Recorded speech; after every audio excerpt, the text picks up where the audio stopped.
말씀입니다. 후람이 곧 솥과 부삽과 대접을 만들었더라. 이와 같이 후람이 솔로몬 왕을 위하여 하나님의 성전에서 할 일을 마쳤으니 곧 기둥 둘과 그 기둥 꼭대기에 공 같은 머리 둘과 또 기둥 꼭대기에 공 같은 기둥 머리를 가리는 그물 둘과 또 그 그물들을 위하여 만든 각 그물에서 두 줄씩으로 기둥 위에 공 같은 두 머리를 가리는 석류 400개와 또 받침과 받침 위에 물두멍과 한 바다와 그 바다 아래 소 12마리와 솥과 부삭과 고기 갈고리와 여호와의 전의 모든 그릇들이라. 후람의 아버지가 솔로몬 왕을 위하여 빛나는 놋으로 만들 때에 왕이 요단 평지에서 숫꽃과 스레다 사이에 진흙에 그것들을 부어 내었더라. 이와 같이 솔로몬이 이 모든 기구를 매우 많이 만들었으므로 그 놋 무게를 능히 측량할 수 없었더라. 아멘. 오늘 역대하 4장 11절에서 18절까지 말씀을 가지고 인생 건축이라는 제목으로 여러분과 함께 은혜를 나눌까 합니다. 이틀 전 27일 날 저희 대학원 동기 목사님 이종만 목사님이 가까운 안동에서 이제 장애인 공동체를 운영하고 계셨는데 화재가 났습니다. 뉴스에도 크게 남은 것 같아요. 그래서 그곳에 한 40-50명 계시는데 완전히 전소가 된 거예요.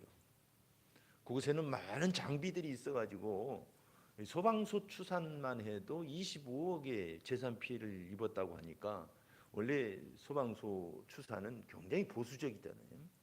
그러니까 몇십억을 재산을 소실하고 삶의 터전을 순식간에 잃어버린 겁니다.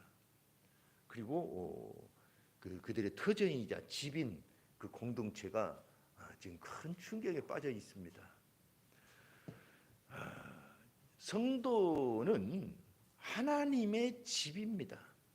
만약에 이 성도의 집이 하나님의 집인 이 성전이 불이 나거나 무너졌다면 어떨까요? 그럴 리가 있겠나요?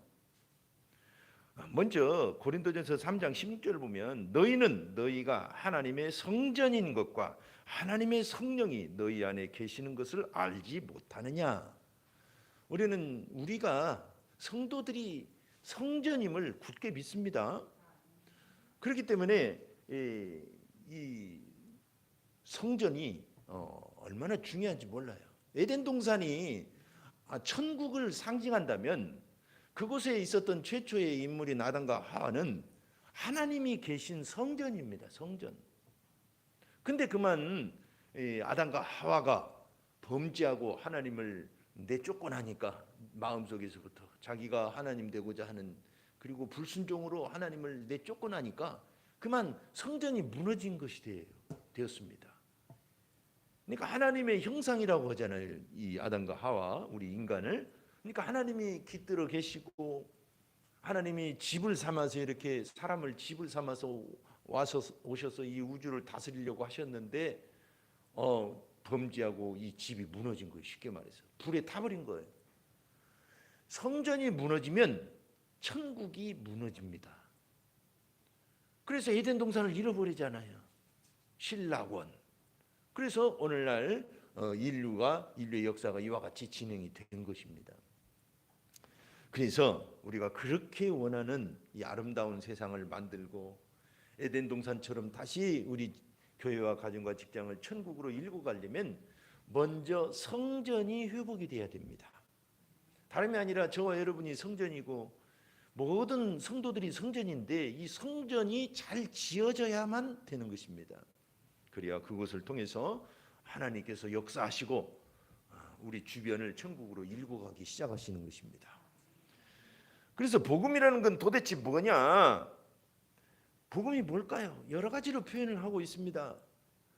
근데 오늘 말씀에 비추어 다시 한번 정의를 내리자면 복음은 그리스도께서 내 몸을 성전 삼으신 사건입니다. 예. 여러분 방금 말씀드린 것처럼 에덴이 회복되려면 결코 성전이 회복되지 않고는 안 됩니다.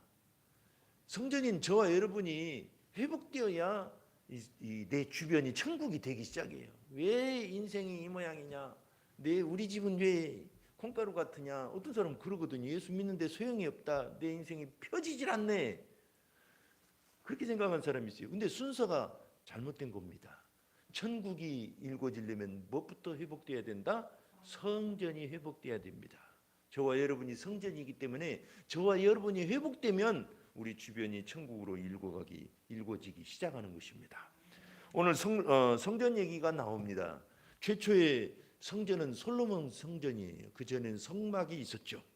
그래서 예루살렘에 성전을 세우고 솔로몬은 예루살렘 중심으로 신앙생활을 뭉치게 한 것입니다. 성전 중심에 유대인들은 신앙으로 똘똘 뭉쳐 있잖아요. 그래서 이 성전이 회복될 때 지금 이 부흥하고 있는 이 나라가 유지되고 부강해질 것을 솔로몬은 믿은 것입니다.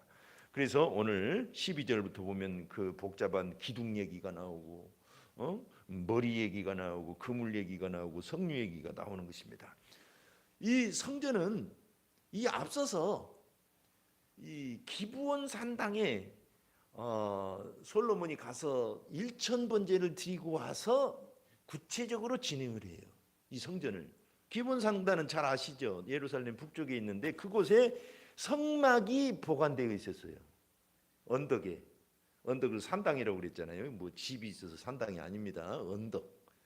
그 언덕에 성막이 있었는데 이 성막 가운데 가장 소중한 법궤는 예루살렘에 있었어요. 예루살렘에. 따로따로 있었어요.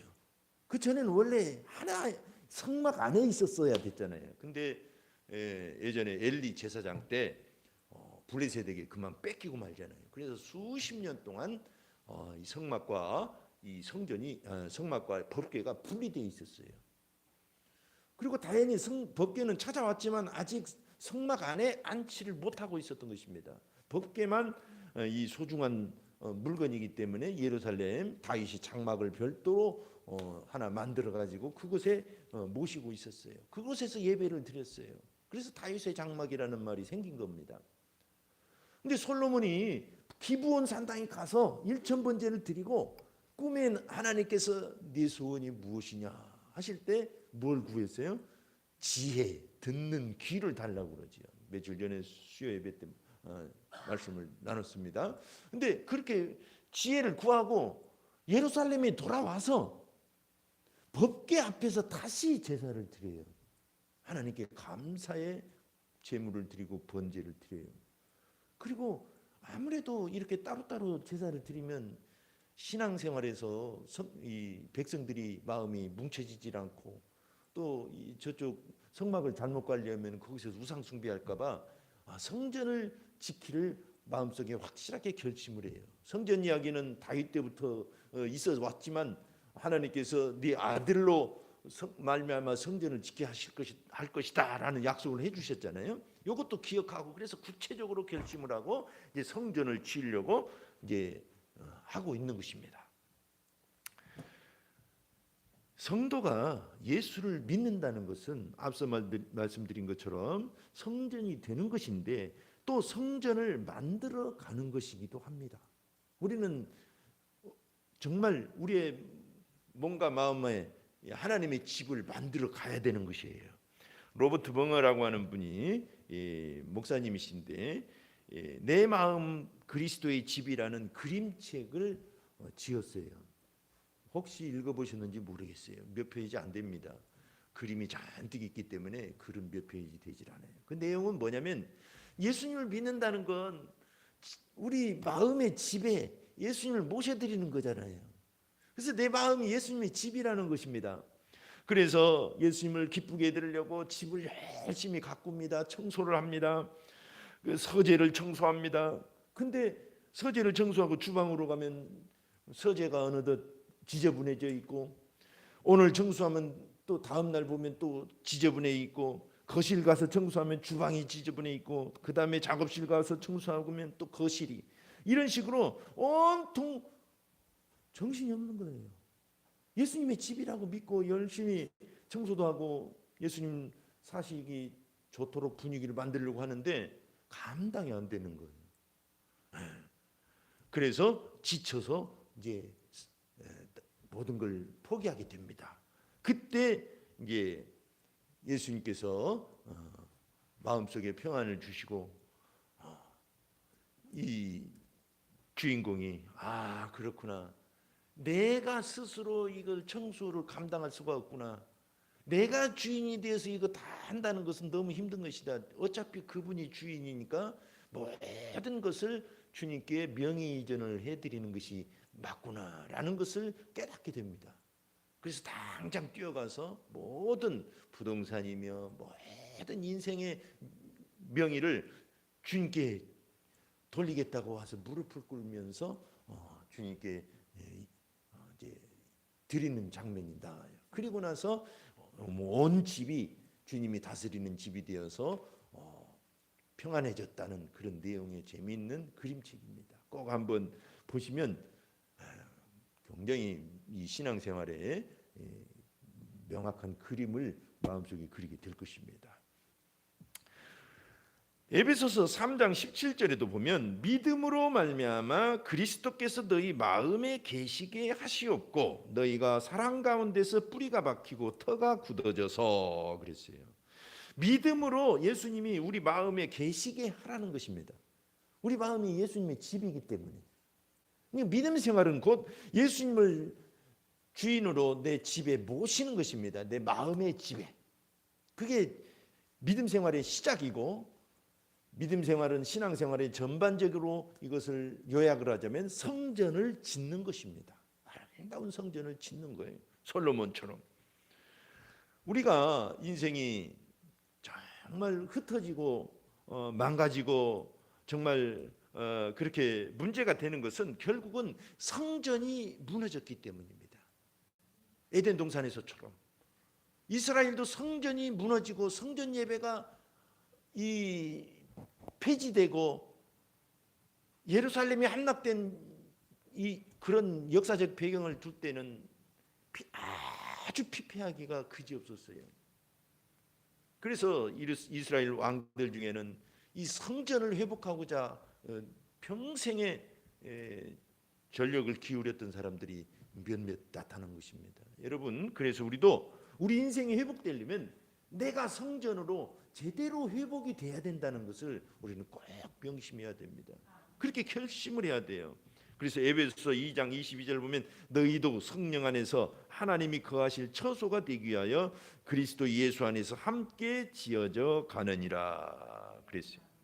할렐루야. 그동안 우리는 몰라서 속아서 약해서 우리의 삶을 정말 마귀에게 빼앗기고 잃어버리고 그랬다면 이제는 진리를 제대로 알고 그리고 또 속지 말고 잃어버린 것을 다 예수 안에서 되찾는 저와 여러분이 됩시다. 그리고 강해져야 돼요. 영적 근육이 강해져야 흑암에게 뺏기질 않습니다. 그래서 우리는 우리의 것을 잘 지켜내서 우리의 삶을 풍성하게 일궈 나갑시다. 자, 이와 같이 복음은 그리스도께서 내 몸에 오시도록 하고 성전을 지어가는 것이라면 이제는 우리는 어떻게 해야 되냐면 마음껏 성전을 지어야 돼요. 정말 온몸과 내 아이디어와 자원을 다 동원해서 내 인생의 최고의 집을 짓도록 결심을 해야 됩니다. 사람들은 예수를 믿으면서도 운명론에 빠져 있는 사람들이 많아요. 어떤 식으로 빠져 있냐면 이건 하나님의 예정이야. 하나님이 이렇게 인도하셨어. 좋은 것은 혹시 그랬을지 몰라요. 근데 나쁜 것도 그렇게 해서 한편으로는 하나님을 원망하지 않고 현실을 원망하지 않고 담담해질 수 있다는 장점은 있죠. 그렇게 믿는 건. 근데 어떻게 보면 운명론이 운명론. 가만히 보면 불교식이에요. 불교가 그렇게 역사를 오래 가지고 평화를 유지했던 것은 바로 그 운명론 때문입니다. 운명론. 우리는 그 운명론을 믿는 게 아닙니다. 예정과 하나님의 인도하심에 대해서는 나중에 또 살펴보기로 하고 뒤에 조금 나오니까 좀 기다려 보십시오. 전혀 달라요. 정말 우리가 하나님을 믿는다는 것은 뭐냐면 예수님이라는 터 위에 우리가 정말 하나님을 위하여 마음껏 인생을 짓는 것입니다. 인생의 집을. 오늘 솔로몬을 보십시오. 특히 솔로몬을 보면은 16절에 보니까 이 후람이라는 사람이 나타나 가지고 솔로몬 왕을 위하여 모든 걸 만들었다고 표현을 해요. 아니, 여호와를 위하여 만들고 여호와께서 이렇게 해 주시는 대로 여호와를 기쁘시게 하려고 해야 되는데 솔로몬을 위하여 했다고 그렇게 말을 해요.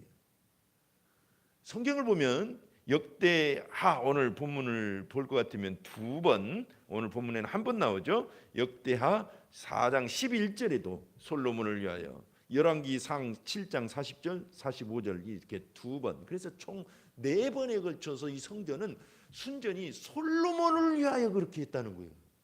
아, 이게 좀 표현이 이상하잖아요. 여기에 진정한 하나님의 진리가 담겨 있는 것입니다. 첫 성막은 하나님께서 모세에게 그 설계도를 보여주시고 하나님이 이대로 저라 하고 기본과 원칙을 가르쳐 주셨어요. 근데 성전은 하나님이 친히 설계도를 보여주시질 않았어요. 성막이라는 기본 원리에 솔로몬이 자기의 모든 역량과 예능적 재능과 하나님을 향한 간절한 소원을 담아가지고 최고로 멋있게 만들려고 그렇게 했던 것입니다. 이 대단히 중요한 것입니다. 운명론 아닙니다. 만약에 성전까지 설계도를 만들어서 주셨다면 조금 운명론을 믿어도 괜찮을 것 같아요. 근데 성막이라는 기본 설계 위에 이건 변함이 없습니다. 기본 원칙. 나중에 성전을 지을 때는 이제 시대가 바뀌어서 성전을 지을 때는 그 원리를 그대로 갖다가, 다른 원리 아닙니다. 마음껏 재능을 발휘하고 마음껏 국가적 역량을 동원해 가지고 아름다운 성전을, 최고의 성전을 지은 거예요. 그래서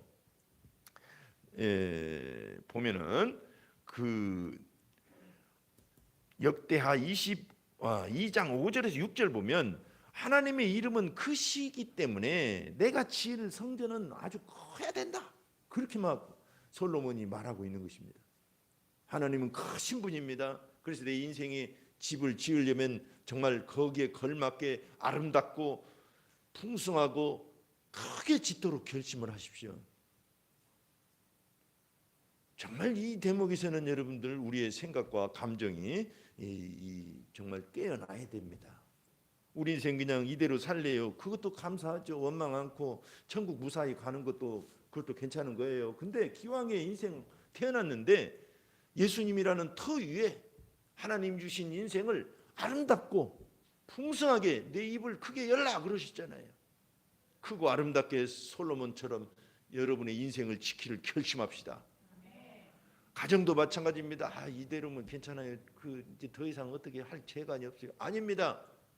가정이 평화롭고 풍성해지고 자녀들이 잘 되는 걸 마음껏 꿈을 꾸고 하나님께 나아가야 돼요. 재정도 마찬가지. 이렇게 사는 것도 괜찮아요. 그냥 나중에 연금 조금 나오면 그걸로. 연금, 우리나라 연금 너무 약하잖아요. 여러분, 재정을 위해서도 마음껏 기도하시길 바랍니다. 꿈을 갖고 기도하시길 바랍니다. 물론 현실에 감사해야 됩니다. 감사도 없이 불평하는 식으로는 안 돼요. 감사하면서 미래에 대해서 꿈을 넓히라 이거예요. 이것이 굉장히 중요합니다. 그래서 솔로몬은 성전을 완전히 완성하고 나서 그 평가하기를 역대하 8장 16절에 여호와의 전 공사가 결점 없이 끝났다, 그렇게 이 성경 기록하고 있어요. 무결점, 요즘 말로 말하면 정말 최선을 다했다는 것입니다.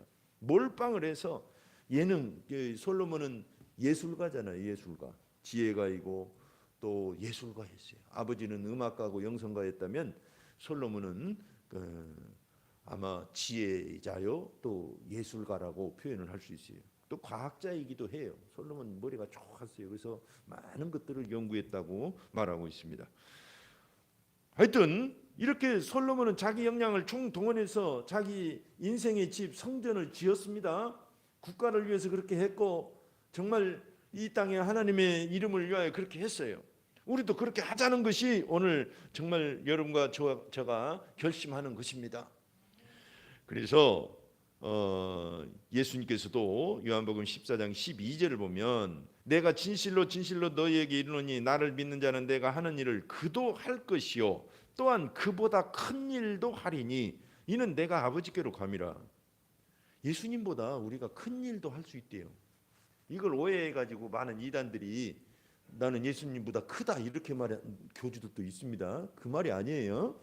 이 말은 뭐냐면 예수님 당시에는 큰 일이 필요했다면 큰 일도 하셨을 거예요. 근데 그만큼 필요한 것들을 행하고 가신 거예요. 하나님의 아드님이. 근데 지금은 만약에 그보다 더 큰 일이 필요하다면 하나님께서 더 큰 일도 행하게 해 주신다는 것입니다. 이해가 되시죠? 우리가 예수님보다 크다는 건 말도 안 돼요. 이단은 하여튼 그 교주들은 그렇게 얘기해. 저기 뭐야 그 이재록이는 예수님이 자기 보고 형님이라고 그랬대. 그러든지 어느 날 예수님이 자기를 주님이라고 부르기 시작했대요. 참, 정광훈 씨 비슷하게 참남하고 하나님을 모독하는 행위가 아닐 수 없어요. 여러분, 정광훈 씨 어떻게 하나님을 모독했는지 아시죠? 그렇게 하나님 아주 막말로 하더니 자기 아들을 독생자라고 하고 그래서 독생자에게 물려준다고 그러고 또 성령의 본체라고 자기 보고 막 사람들이 그런다고 그러고 완전 교주 문턱을 넘어간 사람이에요. 정말 한국 교회가 정신 못 차리고 있어요. 많은 교회가. 왜 많은 교단들이 이단으로 지금 정죄를 했는데 우리 교단 연구 과제로 넘기고 보류해 버렸어요. 정말 우리 심각하게 봐야 됩니다. 절대 속지 마세요. 어쨌든 여러분 우리는 예수님보다 큰 일을 할 수 있다는 것은 큰 꿈을 꾸라는 것입니다. 필요하다면 더 큰 일들을 우리에게 행하실 것이라는 것입니다. 그래서 오늘 고린도전서 3장 9절에서 13절은 굉장히 중요한 본문입니다. 오늘 본문 말고 그 외에 신약의 고린도전서 3장 9절을 13절까지 보면 우리는 하나님의 동역자들이요 너희는 하나님의 밭이요 하나님의 집이니라. 하나님의 집이래요 우리가. 그리고 우리가 하나님의 동역자래요. 우리가 하나님과 동역자라는 건 굉장히 영광 아닙니까? 우리를 운명대로 끌고 다니고 노예대로 운명대로 정해줬던 그 뜻이 아닙니다. 우리가 하나님과 함께 우리의 인생을 찬란하게 만들어라는 것입니다. 우리가 예수 그리스도를 터로 잡고 하나님을 주인으로만 잘 삼는다면 우리 마음껏 우리의 예능을 발휘해서 지혜를 발휘해서 우리의 인생을 설계해서 나가라는 것입니다. 이해가 되시죠? 운명론 아닙니다. 운명론은 기독교적이지 못해요. 많은 사람들이 운명론을 믿고 예정론을 운명론으로 착각해가지고 이렇게 이 기독교를 약화시키고 복음의 본질 그 힘 있고 하나님의 놀라운 섭리들을 무마시키고 말았어요. 여러분들 우리는 예수 안에서 찬란한 인생을 꿈꾸고 설계하시기를 축원합니다. 그렇습니다. 그래서 계속 읽어볼 것 같으면 하나님의 집이니라 내가 주신 하나님의 은혜를 따라 내가 지혜로운 건축자와 같이 터를 닦아두매 다른 이가 그 위에 세우나 그러나 각각 어떻게 그 위에 세울까를 조심하라. 이 닦아둔 것 외에 능히 다른 터를 닦을 둘 자가 없으니 이 터는 곧 예수 그리스도라. 터만 예수님으로 잘 잡고 신앙 고백을 제대로 하면 나중에 그 위에다가 금으로 세우든지 은으로 세우든지 보석이나 나무나 풀이나 지프로 세우든지 그건 네 역량대로 하라 이거예요. 대신 이제 풀이나 지프로 세우면 나중에 불로써 공적을 심판하실 때 다 타버리겠죠. 근데 몸은 겨우 부끄러운 구원을 받을 것이다. 그러나 이 지피나 풀로 지은 집은 타버릴 것이다. 이 금과 은과 같은 아주 보석과 같이 찬란한 집을 잘 지으라는 뜻입니다. 이해가 되시죠? 우리 사고를 바꿀 때 하나님의 은혜가 얼마나 더 크고 정말 우리를 자유롭게 하시는 분임을 알 수 있습니다. 많은 사람들이 이 기독교를 오해해요. 하나님을 독재자라고 오해해요. 교회가 그동안 독재했다고 몰라서 그렇게 한 거지. 진정한 하나님은 우리를 자유케 하시고 예수 안에서 놀라운 계획들을 갖고 계십니다. 그렇습니다. 우리는 결코 예수님을 주인 삼고 그 그리스도를 터로 삼으면 우리가 짓는 집에는 문제될 것이 없습니다. 운명론에 속지 맙시다. 하나님은 우리를 도우시고 영광을 받으십니다. 참 희한하신 분이에요. 시편 50편 13절 15절에도 보면 환난 날에 나를 부르라 내가 너를 건지리니 네가 나를 영화롭게 하리로다. 하나님은 우리를 도우시고 영광을 받으신대요. 기뻐하신대요. 우리가 잘 되는 거 보고 기뻐하신대요. 우리가 예수 그리스도의 신앙 고백만 제대로 된다면, 예수님을 주인으로만 잘 섬긴다면 우리 인생을 잘 될수록 하나님이 기뻐하신다는 거예요. 에덴 동산에 그랬잖아요. 선악과만 안 따먹으면 모든 게 허락됐잖아요. 선악과는 하나님의 주권을 상징한 것입니다. 여러분들이 하나님을 주인으로만 섬긴다면 여러분의 인생을 찬란하게 마음껏 펼치시기를 축원합니다. 끝으로 우리가 그렇게 결심하면 하나님이 우리 성전을 짓는 걸 도와주십니다. 우리 혼자 지을 수가 없어요. 앞에 그 그리스도, 내 마음 그리스도의 집이라는 것에서 표현된 것처럼 주님이 주인 되실 때는 가능하지만 혼자로서는 우리 집을, 내 인생을 감당할 수가 없어요. 이것 막아놓고 나면 저것이 터지고, 이 사람 따돌리고 나면 저기에서 문제가 생기고, 바람 잘 날 없잖아요. 그래서 성령이 도와주셔야만 하는 것입니다. 오늘 11절에 보니까 후람이라는 사람이 나타나요. 이 사람은 혼혈한데 굉장한 장인이었어요. 후람의 아버지 얘기 나오고 그러는데 이 후람입니다. 이 사본상에, 번역본상에 이 혼돈이 좀 있지만 그 후람이라는 두롯 사람이 있어요. 두롯 사람. 이 사람이 이제 두로 왕이 대신 보내주거든요. 많은 물건과 함께 보내줘요. 솔로몬에게. 이 사람 기가 막힌 장인이었어요. 이스라엘에는 그런 장인이 없었습니다. 아름답게 지려고 해도 그런 그 기술이 없었어요. 그러자 하나님이 외국인을 통해서 보내준 거예요. 성전을 짓기까지는 그 전에 터도 하나님께서 오르난 그 타작마당을 사게 하시고 미리 그거 모리아산 그쪽에 있잖아요. 지금 황금돔이 있는, 회교에 황금돔이 있는 그 예루살렘 그 언덕입니다. 거기다가 최초의 성전을 줬어요. 원래 그게 성전터입니다. 근데 이 회교가 빼앗아 가지고 지금 회교 그 중심 황금돔을 만들어 놓고 있어요. 그 안에 지금은 이제 기독교인을 막아 놓고 있는데, 옛날에는 갔다 오신 분들 보면 들어보면 이 아브라함이 이삭을 바쳤다고 여겨지는 그 큰 바위가 한 가운데 놓여 있어요. 그 사진 통해서 보면. 우리는 지금은 갈 수 없지만 그것을 준비하게 하신 것도 하나님이세요. 마음을 먹으니까 준비케 하시는 거예요. 또 그 아들, 지혜로운 아들을, 다윗은 정신없이 인생을 살았으니까, 바쁘게 살았으니까 이제는 이제 솔로몬을 통해서 지혜를 주셔서 지게 만드시고 그 예능을 주신 것입니다. 앞서 이 기브온 얘기를 했는데 역대하 3장 12절 보면 놀라운 지혜도 얻게 되잖아요. 하나님께로부터.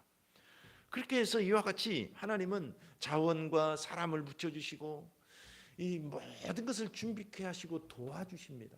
결심을 하면 도와주시는 것입니다. 여러분, 예수 안에서 꿈을 가지시길 바랍니다. 꿈을 가져야 하나님이 돕기 시작하세요. 꿈이 없으면 모든 게 흩어져 버려요. 있는 것도 흩어져요. 잠언 29장 18절을 많은 사람들이 오해하고 있는데, 묵시가 없으면 백성이 방자에 행하거니와, 우리는 그렇게 번역되어 있어요. 근데 원어를 보면 하나님의 계시, 그걸 영어 성경은 비전이라고도 이렇게 번역을 한 데 있어요. 꿈이 없으면, 비전은 꿈이잖아요. 꿈이 없으면 백성이 방자에 행한다. 어떤 번역은, 영어 번역은 망한다고도 되어 있지만 원어는 흩어진다는 뜻입니다. 여러분, 하나님이 주신 꿈이 없으면 내게 있는 게 다 흩어져 버려요. 시간도 관리 못하죠. 자원도 여기저기 그냥 아무렇게나 돈 다 써버리죠. 인생 허비해버려요. 흩어져 버려요. 근데 꿈이 있으면 시간을 아껴서 집중합니다. 하나님이 주신 꿈이 있으면 돈 함부로 쓰지 않고 자원을 집중해서 그 꿈을 성취하는데 밀어붙입니다. 꿈이 있으면 신기하게도 사람들이 모여요. 그 사람을, 꿈을 돕기 위하여. 여러분, 그래서 예수 안에서 꿈을 갖는다는 게 중요합니다. 여러분들 가정을 위해서, 미래를 위해서 꿈을 가지면 하나님이 도우실 것입니다. 집중할 것입니다. 꿈을 가지시길 축원합니다. 예, 꿈을 가져야 돼요. 그래서 하나님은 소원을 두고 역사하신다 그랬어요. 우리 안에 계신 이는 좋으신 분입니다. 그래서 우리를 소원을 두고 역사하신다. 소원이 없으면 도와줘도 소용이 없거든요. 의욕이 없으면 먹을 것 갖다 주어도 소용이 없잖아요. 그런데 막 뭔가 의욕이 있고 하고자 하는 간절한 동기부여가 돼 있으면 뭘 갖다 줘도 허비되지 않고 다 처리해냅니다. 그래서 하나님은 소원을 갖는 자가 하나님의 도움을 받을 수 있고 동역자가 될 수 있습니다. 왜냐하면 성령은 이 꿈을 주시는 분이거든요. 그런 서양 격언이 있잖아요. 하늘은 스스로 돕는 자를 돕는다. 이게 기독교적 사고방식에서 나온 것입니다. 우리는 예수 안에서 꿈을 꿉시다. 그러면 하나님이 도우시고 그 길로 인도하십니다. 근데 어느 날 하루아침에 되어지는 게 아니라 내 안에 있는 7 족속을 물리치게 하시고 자기를 이기고 환경을 이기고 흑암을 이기는 믿음을 갖게 하시면서 연단이 되면서 어느 날 보니까 잘 이기고 있는 자신을 보면서 승리할 것입니다. 아멘. 그것이 우리가 믿는 이 기독교입니다. 하나님은 하나님의 교회를 돕기를 원하셔요. 요한계시록 21장 2절을 보면 새 예루살렘이 나옵니다. 이 교회를 뜻합니다. 어떤 특정 이단을 뜻한 게 아닙니다. 새 예루살렘이 신부가 남편을 위하여 단장한 것 같더라 그랬어요. 우리는 신부라고 그러잖아요. 교회를 그리스도의 신부. 근데 이 단장이라는 게 이 문법적으로 보면 스스로 단장한 게 아니라 신랑이 단장시켜줬다는 수동태입니다. 수동태. 대단히 중요해요. 우리가 교회는 예수님이 우리를 보양하시고 보호하시고 양육하기를 원하시고 우리를 단장하기를 원하시고 우리를 돕기를 원하신다는 걸 꼭 기억해야 됩니다. 여러분의 삶에도 하나님은 그렇게 돕기를 원하신다는 걸 꼭 기억하셔야 돼요. 하나님이 인생하셔갖고 그렇게 내가 빌었는데도 소용도 없고 그게 아닙니다. 정말 하나님은 우리를 돕기를 원하신다는 걸 마음에 굳게 믿고 눈을 뜨고 길을 찾아가야 되는 것입니다. 그렇습니다. 그래서 에베소 5장 29절에도 그리스도께서 그 교회를 양육하는 것을 양육하여 보호하기를 그리스도께서 교회에게 함과 같이 하나니라고 말씀하셔요. 세상 모든 사람들은 집을 짓는 자입니다. 찬송가 204장을 보면 나와 있죠. 주의 말씀 듣고서 준행하는 자는 반석 위에 터닫고 집을 지음 같아. 비가 오고 물나며 바람 부딪혀도 반석 위에 세운 집 무너지지 않네. 잘 짓고 잘 짓세 우리 집 잘 짓세 만세 반석 위에 우리 집 잘 짓세. 주의 말씀 듣고도 행치 않는 자는 모래 위에 터닫고 집을 지음 같아. 비가 오고 물나며 바람 부딪힐 때 모래 위에 세운 집 크게 무너지네. 세상 모든 사람들을 집을 짓는 자니 반석 위가 아니면 모래 위에 짓네. 우리 구주 오셔서 지은 상을 줄 때 세운 공로 따라서 영영 상벌 주리. 마태복음 7장을 기초로 해서 지어진 찬송이 있죠. 우리는 아름다운 집을 마음껏 지읍시다. 조건은 하나예요. 선악과 조건이 하나인 것처럼 예수 그리스도를 중심에 주인으로 모시고 그 터 위에 우리가 마음껏 역량을 다해 최고의 아름다운 인생의 집을 지읍시다. 이 시간 합심해서 한번 기도하겠습니다. 우리는 하나님이 아름답고 크신 분이기 때문에 내 인생을 아름답고 정말 최고의 집을 지키를 결심합시다. 그것이 하나님을 영화롭게 하는 것입니다. 많은 사람들이 운명론에 사로잡혀 있어요. 그것이 옳지 않습니다. 우리는 예수님만 중심에 모신다면 주인으로 섬긴다면 마음껏 지을 수 있고 주님이 도와주십니다. 이 시간 하나님 나는 이러이러한 꿈이 있습니다. 나를 도우실 줄 믿습니다. 예수님이 원하시는 일들이므로 예수님을 주인으로 삼았으므로 나는 믿습니다 하며 간절히 기도합시다. 하나님 아버지 감사합니다.